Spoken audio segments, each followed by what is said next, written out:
तो चलो आ जाओ case scenario two. Case scenario two क्या बात करता है? The following are the details relating to four resident entities A B L M P Q and X Y. A B L M P Q X Y चार entities है, company है, यानी कोई L L P firm वगैरह होंगे। A B N company एक firm है, L M company भी फर्म है, P Q company L L P और एक्स वाई कंपनी फर्म है। ठीक है, कोई दिक्कत नहीं। बिजनेस कैसा? रिटेल ट्रेड है, प्लाइंग है, इसका होलसेल का काम है, इसका इंटीरियर डेकोरेशन है। सर इसको 44 एडी मिल सकता है, इसको सर 44 ए ही मिल सकता है। सर इसको कुछ भी नहीं मिलने वाला है, क्योंकि सर एलएलपी को कोई प्रेजेंट टैक्सेशन नहीं मिलता। और इसको 44 एडी ए मिल सकता है, सर फर्म वगैरह को मिलता है ये सब। ओके सर, परफेक्ट बात है, अपने को समझ में आ गई। सीधे क्वेश्चन पे देखते हैं, क्वेश्चन क्या कह रहा है। Which of the following four entities are eligible for presumptive taxation under income tax act? किनको इनको presumptive taxation मिल सकता है? सर तीसरी वाले को छोड़ के सबको मिल सकता है, पीक्यू को छोड़ के सबको मिल जाएगा। तीसरी है ना पीक्यू? हाँ सर, पीक्यू को छोड़ के सबको मिल जाएगा। ऑप्शन देखते हैं, A B L M and X Y हमारा आंसर होना चाहिए। ए बी एल एम नहीं, A B and X Y नहीं sir, A B P Q X Y. Sir P Q को नहीं मिलने वाला, ये गलत ऑप्शन है। A B L M and X Y, sir ये ऑप्शन नंबर डी सही हो जाता है अपना। ओके सर, बड़ा सिंपल सा क्वेश्चन था, कोई दम नहीं इस क्वेश्चन में ज्यादा। What is the business income to be declared by ABN Company and PQ for assessment year 25-26, assuming that entities wish to maximize their savings without getting their books of accounts audited? इनको audit नहीं करवाने entities को। ये entities ना बच के चलना चाहती है, बच के रहना रे बाबा करके बच के चलना चाहती है। इनको चाहिए कि ऑडिट भी नहीं करवाना इनको, और कम से कम टैक्स भरना है। ठीक है, यानी 44 एडी एडीए ये सब ऑप्ट करना चाह रहे होंगे और कुछ नहीं। पीक्यू की बात पूछ रहा है, सवाल किसका है? एक पीक्यू का सवाल है और एक एबी का सवाल है, दो एंटिटीज के लिए पूछता है। ठीक है भैया। टर्नओवर कितना पूछ रहा है सर? टर्नओवर 200 लाख का टर्नओवर है। ठीक है, 200 लाख में टर्नओवर में अपने को 6% 8% लेना पड़ता है। कह रहे प्रीवियस ईयर में कितना पैसा बैंकिंग चैनल से मिल गया सर? 150 लाख रुपए बैंकिंग चैनल से मिल चुका है पैसा। प्लस कहता है नेक्स्ट ईयर में received in cash for previous year included in point number 3। Sir कह रहा है इतना पैसा प्रीवियस ईयर में आपने कैश में रिसीव किया हुआ है 30 लाख रुपए का, और सर कहता है आपने 20 लाख रुपए बैलेंस पैसा बाद में रिसीव कर लिया। यानी कहना है सिंपली से कि 200 लाख में से 770 लाख आपको बैंकिंग चैनल से मिला हुआ है, सर इस पे 6% ले लेंगे, और सर बैलेंस 30 लाख अपने को कैश में मिला हुआ है, इस पे 8% ले लेंगे। एक बार निकालो ना बुक प्रॉफिट कितना होता है, सॉरी पीजीपी कितना होता है।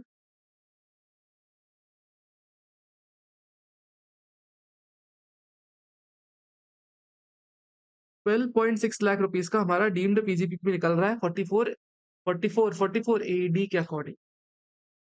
ठीक है सर, ये बात अपने को समझ में आ गई। सिमिलरली पीक्यू एलएलपी के लिए भी सिमिलर केस चल रहा होगा। सर एलएलपी के लिए कुछ मिलेगा क्या अपने को 44 एडी?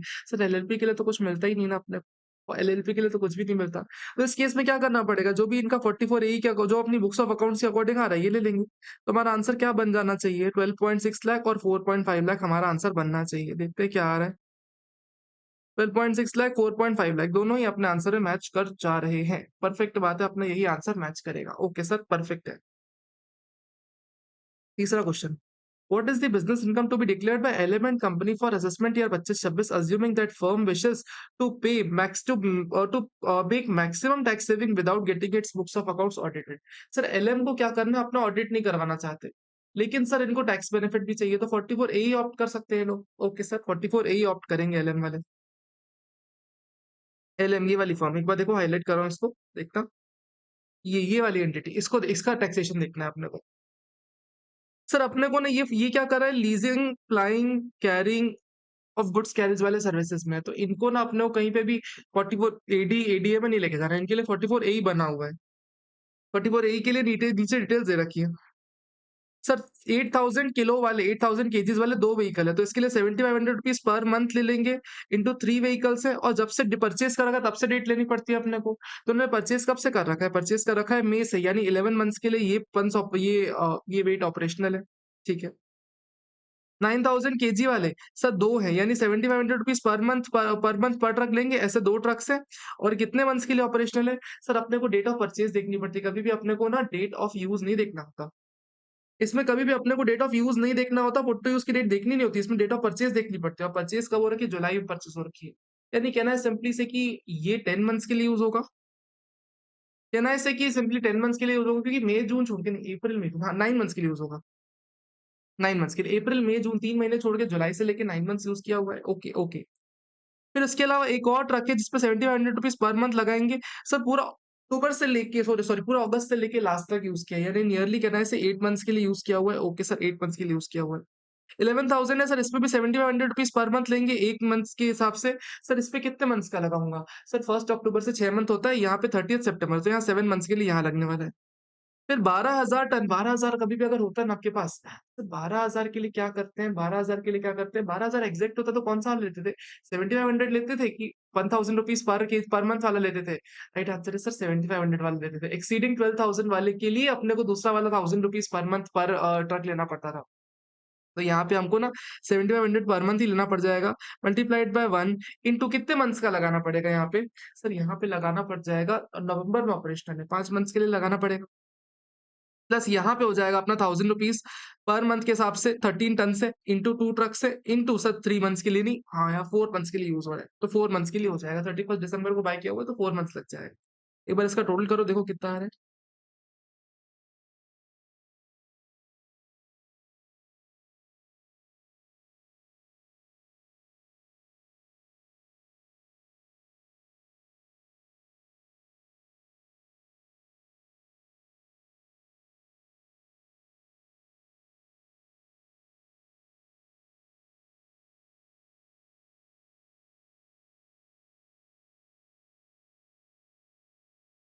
6,36,500 इतना हो जाएगा हमारा।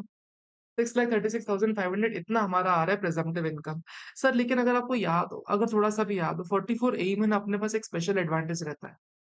अगर कभी पार्टनरशिप फर्म को आप पार्टनरशिप अगर कोई पार्टनरशिप फर्म है 44A में ऑप्ट कर रही है, तो जो भी प्रेजम्पटिव इनकम निकलेगी वो तो इनकम अपने को लेनी पड़ती है, लेकिन इसमें अपने को रेम्यूनरेशन और इंटरेस्ट का डिडक्शन अलग से मिलता है। तो यहाँ पे जितना भी रेम्यूनरेशन इंटरेस्ट पे कर रखा है ये माइनस कर देंगे। सर कितना कितना कितना कितना कितना 40 इसमें PQLM के लिए कितना पे कर रखा है? सर 1.5 लाख रुपए का रेम्यूनरेशन पे कर रखा है और 50,000 रुपीज का इंटरेस्ट पे करेगा। सर इसका डिडक्शन एक्स्ट्रा मिल जाता है अपने को, तो 2 लाख रुपए का इसका डिडक्शन मिलेगा। कुल मिला के 4,36,500 की मेरी इनकम आनी चाहिए। एक बार चेक कर लेते हैं कितना है। Oh my god, option number C पहली बार में मैच कर गया। ऑप्शन नंबर सी पहली बार में मैच कर गया। देखो क्या ही जादूगरी है। What is the income to be declared by X and company under the head PGBP for assessment year 25-26, assuming that it wishes to maximize the tax saving without getting its books of accounts audited? Sir पूछ रहा है कि अगर XY company को अपनी books of accounts audit कराए बिना अगर अपना ऑफर करना है तो कितना करेगा? देखो XY के लिए क्या बात चल रही है। XYZ ना क्या इंटीरियर डेकोरेशन का काम है। टर्नओवर कितना है सर? टर्नओवर सिंपल 50 लाख का है सर। 50 लाख का इंटू 50% ये लोग डिक्लेयर कर सकते हैं ना। सर कैश रिसीट्स और बैंकिंग रिसीट्स तो अपने को फर्क नहीं पड़ता, लेकिन अगर अप टू 50 लाख के आप फ्लैट 50% 44 ADA में डिक्लेयर कर सकते हो, बड़े आराम से कर सकते हो, बड़ी खुशी के नाल कर सकते हो। तो इसको डायरेक्टली आप क्या करोगे, 25 लाख आपका आंसर बन जाना चाहिए। 25 लाख अपना आंसर बन जाएगा। सिंपल सिंपल सा क्वेश्चन चल रहा है। लास्ट पॉइंट लेकिन बहुत प्यारा है। ठीक है, लास्ट पॉइंट अगर नहीं बनता क्वेश्चन छोड़ देना बेटर है, दिमाग लगाने में ज्यादा गलतियां होंगी। Would your answer MCQ 3 and 4 change? 3 में क्या किया हमने, प्रेजम्पटिव इनकम निकाली, 4th में भी प्रेजम्पटिव इनकम निकाली। ओके ठीक है। किसमें? LM कंपनी के लिए और XY कंपनी के लिए, दो कंपनियों के लिए हमने प्रेजम्पटिव इनकम निकाली है 3 और 4 में। If firm decide to get its books of accounts audited, क्या हम अपना आंसर बदल देंगे अगर ऑडिट करवाना चाहें तो? क्या हम अपना आंसर बदल देंगे? सर देखो, ये एंटिटी का प्रॉफिट कितना आ रहा है, 4,36,500 आ रहा है अगर 44 AE ऑप्ट कर रहे हैं, और लास्ट वाली एंटिटी का कितना आ रहा है, लास्ट वाली एंटिटी का 25 लाख आ रहा है अगर 44 अगर वो 44 ADA ऑप्ट कर रहा है तो, और ये 44 AE ऑप्ट कर रहा है, तो इतना प्रॉफिट आ रहा है। अगर ऑडिट करवाते तो कितना आता, अगर ऑडिट करवाते तो कितना बुक प्रॉफिट आता, वो चेक कर लेते हैं ना। बुक प्रॉफिट कितना दे रहा है, बुक प्रॉफिट कितना दे रखा है, बुक प्रॉफिट ये देख रखा है ना, बुक प्रॉफिट मेंटेन एज पर 44 AB after deducting remuneration salary interest on capital सब माइनस करने में कितना बुक प्रॉफिट बच रहा है, 4.1 lakh and 20 lakh. Okay okay, 4.1 lakh and 20 lakh. Sir ये बन रहा है। सर क्या आंसर बदलेगा? हाँ सर बदलना चाहिए ना आंसर, दोनों ही केसेस में, दोनों ही केसेस बदल जाना चाहिए, क्योंकि अगर इनके पास ऑप्शन है ऑडिट करवाने का तो 25 लाख वाला तो 20 लाख अपनी इनकम करवाएगा ना, प्लस यहाँ पे 436 का भी 4,01,000 करवाएगा ही ना। सर ये वाला जो ये है ना, जो अपना 44 AD ऑप्ट कर रहा है सर, ये तो डेफिनेटली ऑडिट करवाएगा, लेकिन इसमें बहुत ज्यादा चेंज नहीं आ रहा, बहुत ज्यादा चेंज नहीं आ रहा, आपको ऑडिट कंप्लायंस बहुत ज्यादा बढ़ जाएगा। तो हो सकता है कि आपका दोनों ही केसेस में ना अपना ये बनेगा कि आंसर चेंज हो जाना चाहिए, दोनों ही केसेस में अपना आंसर चेंज होना चाहिए। एक बार लेटेस्ट सी क्या कह रहा है वो। No there would be no change in 3 और 4 आंसर में कोई चेंज नहीं होगा सर, दोनों में चेंज हो रहा है, तो पहला तो गलत है। कह रहा है yes there would be change, दोनों में चेंज होना चाहिए, हाँ सर दोनों में चेंज होना चाहिए। There would be change in 3 but 4 में चेंज नहीं होगा, गलत है। 4 में चेंज होगा, 3 में चेंज होगा, ऐसा कुछ भी नहीं है। सिंपल सा कह रहा है कि दोनों में चेंज हो जाएगा, अपना आंसर नंबर बी बन जाता है। सिंपल सा एमसीक्यू था, इससे ज़्यादा आपको कुछ भी नहीं देखना। आई होप समझ में आ गया होगा। आओ थर्ड नंबर वाले में।